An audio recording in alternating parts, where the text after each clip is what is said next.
আমি আজকে না আমার মায়ের ব্যাপারে একটু কিছু বলতে চাই। আমার মা মানে একটা অদ্ভুত একটা মেন্টালিটি, মানে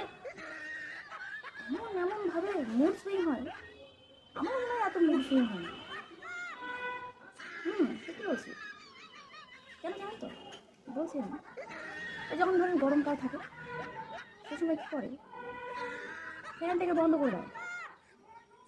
এইদিকে আমরা ঘেমে ঝোল, এইদিক দিয়ে ওদিক দিয়ে ঘাম পড়ছে, ঝাড় দিচ্ছে, যাই না কেন ফ্যানটাকে অফ করে দিয়ে প্রায় 1 ঘন্টা ধরে ঝাড়ি দিয়ে যাচ্ছে ঘরটাকে, পুরো ঘরটাকে ঝাড় দিচ্ছে। একটা জায়গাকে বারবার করে ঝাড় দিচ্ছে, জানি না কেন। আর এদিকে আমরা বসে বসে অপেক্ষা করছি যে কখন ফ্যানটা চালাবে না। আবার কী করে, এই যে এখন শীতকাল চলছে, এই সময় ফ্যানটাকে চালিয়ে দেবে ফুল স্পিডে, আর ঘরটাকে মুছবে, তাহলে ঘর শুকোবে, তার জন্য ফ্যানটা চালিয়ে দেবে। আর এদিকে আমরা ঠান্ডায় দুল দুল করে কাঁপছি। মানে অদ্ভুত একটা মুড সুইং। গরমকালে ফ্যান অফ করে দেয়, আর শীতকালে কী করে ফ্যানটাকে আবার ফুল স্পিডে চালিয়ে দেয়। এরকম কী ধরনের মেন্টালিটি ভাই? এরকম কেউ হয়? গরম মানানসই একটা ব্যাপার আছে তো নাকি? গরমকাল আছে তো গরমকালে ফ্যান চালাও ফুল স্পিডে, আর শীতকালে আসলে ফ্যানটাকে অফ করো, তাই না? উল্টো করে সব কিছু, মাথার উপর দিয়ে যায় মানুষটা। বুঝতে পারি না মানুষটাকে, আজ পর্যন্ত বুঝে উঠতে পারলাম না মানুষটাকে। পা থেকে মাথা অবধি পুরো প্রতিদিন দেখছি, প্রত্যেকটা দিন দেখছি, আর প্রত্যেকটা দিন যেন অচেনাই লাগে। যতই চেনার চেষ্টা করি মনে হয় এই আজকে চিনে গেছি, হ্যাঁ আজকে বুঝে গেছি।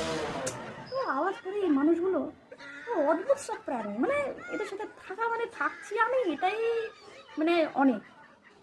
কিন্তু আওয়াজ করে কী হয়েছে?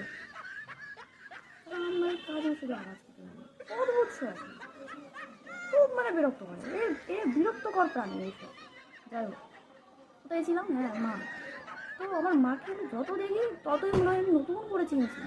যেদিন আমি ভাবি যে হ্যাঁ আজকে আমি আমার মাকে বুঝে গেছি, আমার মা এই ধরনের না, ওই মুহূর্তে আমি বুঝে যাই যে না, আমি কিচ্ছু চিনি, আমি কিচ্ছু চিনিনি। যা যেটুকু বুঝেছি সবই ভুল, আর সবসময় আমি ভুল হই, মা সবসময় ঠিক। বিশ্বাস করো, সত্যি বলছি।